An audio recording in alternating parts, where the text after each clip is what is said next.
adore. Oh, come, let us adore Him. Oh, come, let us adore Him, Christ the Lord. Sing that again. Oh, come, let us adore Him. Oh, come, let us adore Him. Oh, come, let us adore Him, Christ the Lord.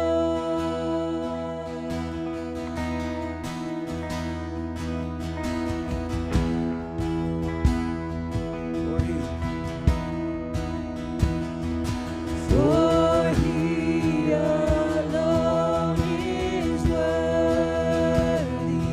For He alone is worthy.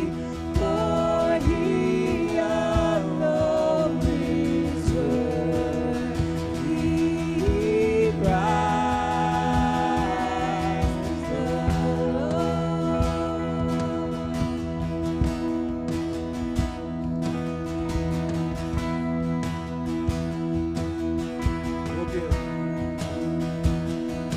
We'll give Him all the glory.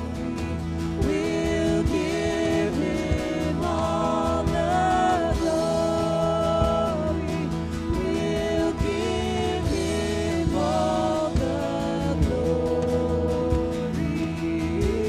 Christ the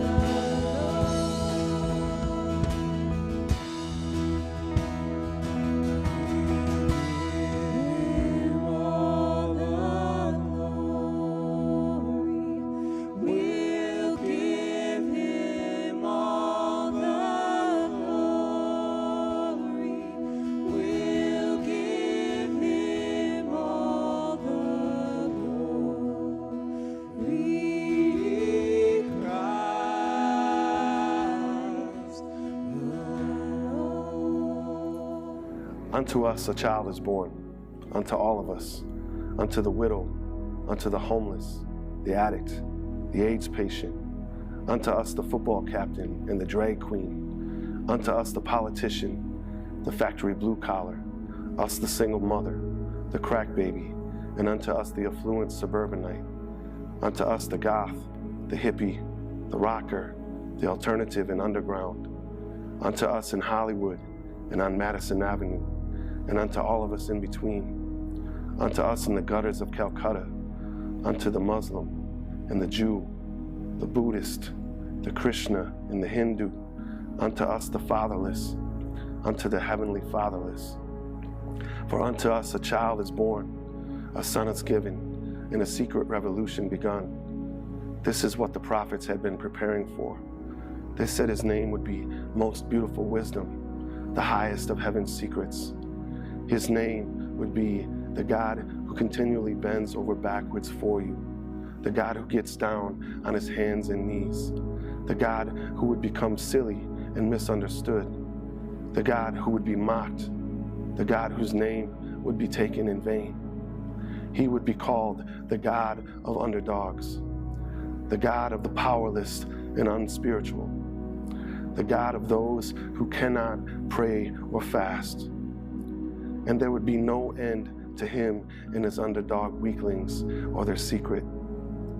There would be no end even while the nations continue to rage on, even as ethnos rises against ethnos, even as valleys are filled with dead bones and rivers run with blood, even as violence runs through our streets and schools and hearts, covering us like a thick fog. Even in this dark land of weak people, the God who bends over backwards will shine forth like a great light as the dawning of a new day, letting His secret spread forth with healing and joy. Drop the mirror and let it shatter. Crush the hourglass and stop the clock's ticking. Stand still, hold your breath, anticipate, imagine your wildest dreams. Sell everything and buy the farm. Come with me, cover your eyes and hold out your hands. Stop your weeping, stop your groans, the fast is over. Let the celebration begin. The Father has come, He has sent His Son. Unto us He has been born, even unto us.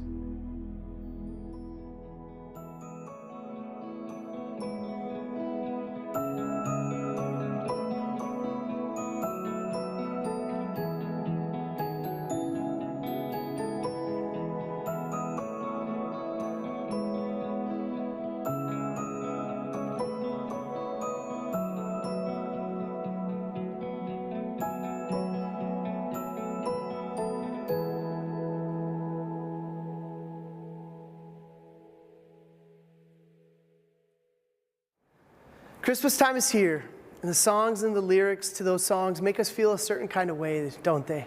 It's the happiness and the joy and the memories, and it's not just the kids who call this their favorite time of year. If we're being honest with each other, we adults, we identify with that too. There's something about Christmas time that makes us more aware of time. The other night I was down in our storage room putting away all my hunting equipment and clothes, and I was picking up the place, and I came across a box of pictures that my mother gave me. It's a box of pictures that date from 1983 to 1995. And I found pictures of my brother and me at Christmas when we were children. And I felt like Chevy Chase in the Christmas Vacation looking at those pictures. I was in this emotional, weird headspace because I realized that my kids were the same age that I was in those pictures, and that I was the same age that my father was in those pictures. There is something about Christmas that makes us more aware of the passage of time. It makes us more aware of the clock.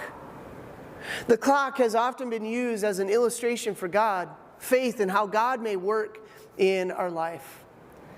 There was a theologian in the 1800s by the name of William Paley, and in his book, Natural Theology, he argues for the existence of God. And in the book he said, imagine walking across a field with some friends, and as you walk across the field, you come across a priceless pocket watch that is hidden in the grass of the field. You pick it up and you see all the intricate and amazing details that this pocket watch has on it. And he says, now imagine that you ask your friends, I wonder who made this watch. Paley says that it's doubtful that your friends would say, nobody made it, it's always just been in this field. You see, you know that there's too much design on that pocket watch and too much purpose for it. He says, for there to be a watch, there needs to be a watchmaker. There's evidence in the pocket watch for an intelligent design. Now, I don't know what you believe about God or how we came to be here or how everything came about. Regardless, I think we all can agree that it is amazing that we are here. I mean, it's a miracle. I mean, think about this. Right now, we are on a giant ball of dirt and rock, spinning 1,000 miles per hour, flying around a ball of fire that is 1,000,000 times our size at 67,000 miles an hour. And we're all over here like, man, she's a beaut, Clark. Pass me the eggnog. Our universe is finely tuned for life, all the way down to you. You've got this design and this purpose in your DNA, and it's running through your veins. But here's where the clockmaker analogy breaks down. God didn't make the world like a clock in which He designs it, winds it up, and then stands off in a distance to watch how things will play out. No. He is intimately involved. He's got His sleeves rolled up, and He loves us and is intimately involved in each and every one of our lives. And that is the glory of Christmas. That is the Christmas message, that God came near, that God sent His Son, Emmanuel, to be with us. Listen, God is not a clockmaker. He is a way maker. Come on now, church. That was a good one. No matter where you're watching from, can I get an amen? I mean, you could write that one down. Jesus came to make a way for us to be right with Him, and His timing is perfect. In Galatians, it says this, but when the set time had fully come, God sent His Son, born of a woman, born under the law, to redeem those under the law, that we might receive adoption as sons and daughters. Did you catch that? The translation says that at just the right time. Now, I don't know that it felt like just the right time that first Christmas night. You see, the Roman Empire oppressed Israel. And Israel would be praying for a Messiah, a deliverer, a king that would set them free. And 700 years before all this even took place, the prophet Micah, he writes these words, "But you, Bethlehem, Ephrathah, through you, a small among the clans of Judah, out of you will come for me one who will be the ruler over Israel, whose origins are from old, from ancient times."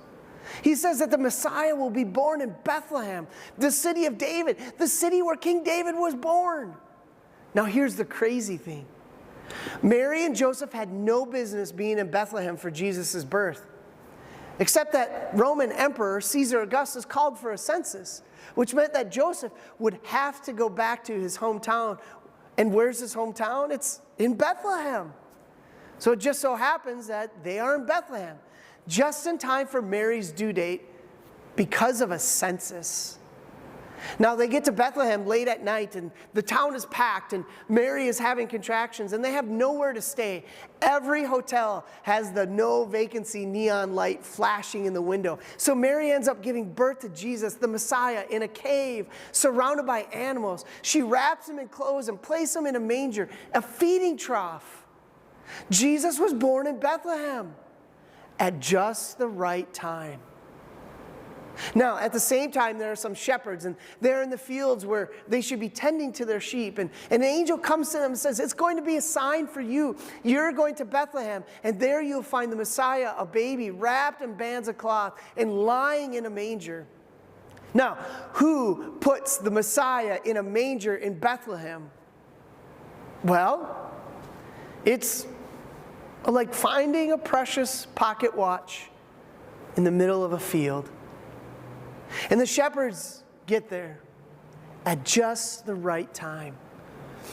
Now, when we take a step back and when we give a fresh reading to the Christmas story, what we see is God's timeline. All the details and the intricacies and the prophecies, they all come together at this single event to tell us how God has been working behind the scenes all along. And all throughout history, God has been working and bringing these things together for this moment, the arrival of Christ. God shows up at just the right time. So, what does this teach us about time in our own lives? What does this teach us about the time today? It teaches us that we can trust God's timing. Because God is never late, He is rarely early, but He's always on time. But if we are honest, that isn't how it feels. Most of the time, that's not how it feels in our life, especially at Christmas. And it doesn't feel right because, well, God's timing isn't our timing. God's ways are not our ways. I've heard it said this way: when you can't trust His hand, you can trust His heart. You can also trust His watch. You can trust His timing. He knows what He is doing. Now, this doesn't mean that your life is going to be safe and smooth sailing, or that this life will be comfortable and that it's going to be clear of obstacles. It doesn't mean that we will always like it or that it will be free of pain or free of disruptions to our plans and our dreams. No. But in the end, it will be worth it. Hear me in on this. It will be worth it. There will never be a moment where anybody who stands before the presence of God in heaven and as a follower of Jesus and the sacrifice that has been made would ever say, it wasn't worth it. It will be worth it. It will be worth the wait. And even as we wait, we don't wait alone. The glory of Christmas is Emmanuel, God who is with us. So even as we wait, God is with us. We can trust His timing. We can trust that God shows up. And this is the good news at Christmas because Christmas time can also be a reminder in our lives of things that haven't happened that you thought were going to happen by now, or things that you thought would have happened by now. Maybe you thought you'd be engaged by now or have kids by now. Maybe you thought that you would have a job by now or that promotion by now. Or maybe there is an empty chair at your Christmas table that is a reminder of what's been lost in your life. Emmanuel, God with us. You don't wait alone. Jesus is with us. Jesus is with you. He loves you and sees you. He knows you. He knows your pain and He knows your hurt, and He draws near to you. So when we suffer loss, or when we suffer trauma, or when we experience disappointment, it's really easy to get confused. And we can get confused about God's timing. And when we get confused about God's timing, then we get confused about our worth. Which reminds me about a story of a dying father who called his son to his bedside. And the father gave his son an old pocket watch and told him that your great-great-grandfather gave him this watch, and it's more than 200 years old. But before I give it to you, I want you to take it to the watch shop down the street and ask the owner what price he would be willing to pay for this pocket watch. Well, the son came back and said, Dad, he said he would only pay $5 because it's old and it's scratched. And the father says, go to the coffee shop. Ask the owner what he would be willing to pay for it. So he went to the coffee shop and he hurried back and said, Dad, he didn't have much use for it, and he said that he would pay $3. The father said, now go to the museum and show them the watch. So he ran off and he returned back quickly with a look of amazement. And he said, Father, the curator of the museum told me that he would give me $1 million for this pocket watch. And the father laid his head back on the pillow and he closed his eyes. And he said, I wanted you to experience for yourself, son, that at the right place and with the right people, they will value you in the right way. You can't go to the wrong place with the wrong people to find your value. If you want to know your value, if you need to be reminded of your value this Christmas, look to the manger. Go to Jesus. Go to the right place with the right person. I mean, we sing the song, till He appeared and the soul felt its worth. Your worth is in God. It's not that you're worthy on your own. It's just that you don't find worth in your job. You don't find worth in your accomplishments. You don't find worth based on what's parked in your garage or the neighborhood that your home is located in. No, you need to know that your worth comes from God. You are worth Jesus to God.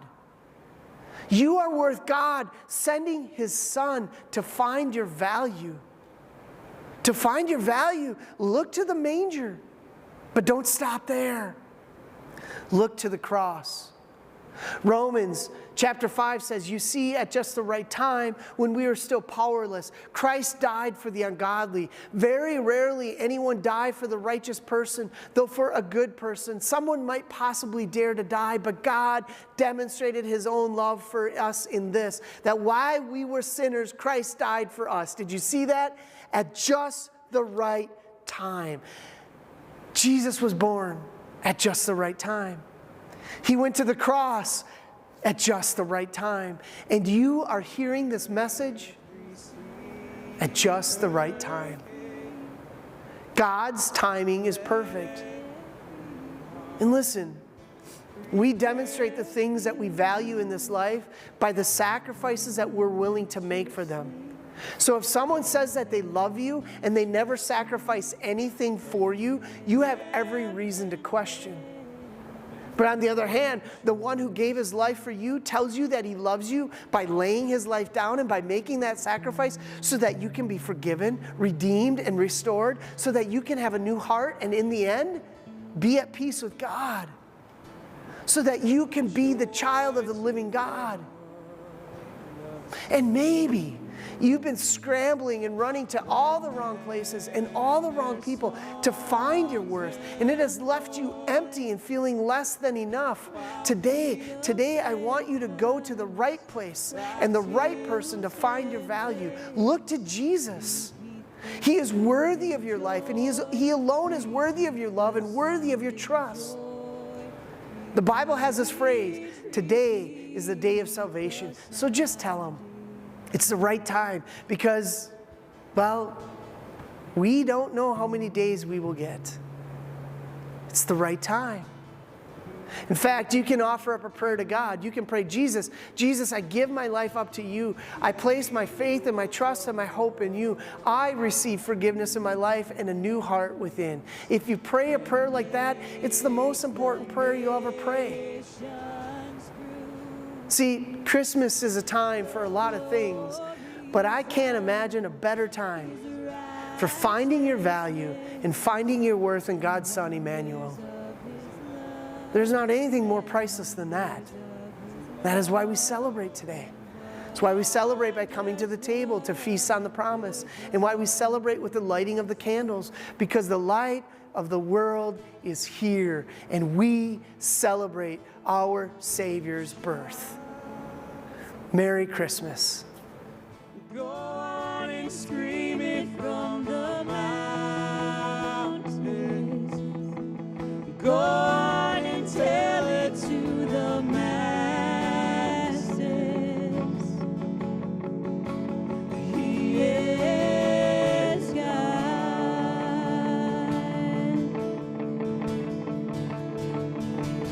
Shout it.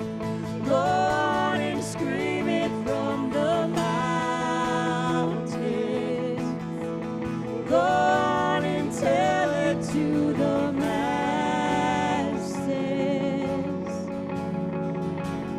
He is God.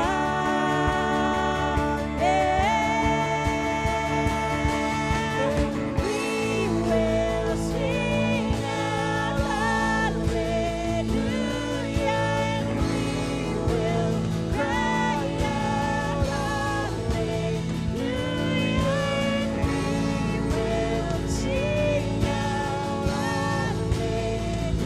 hallelujah.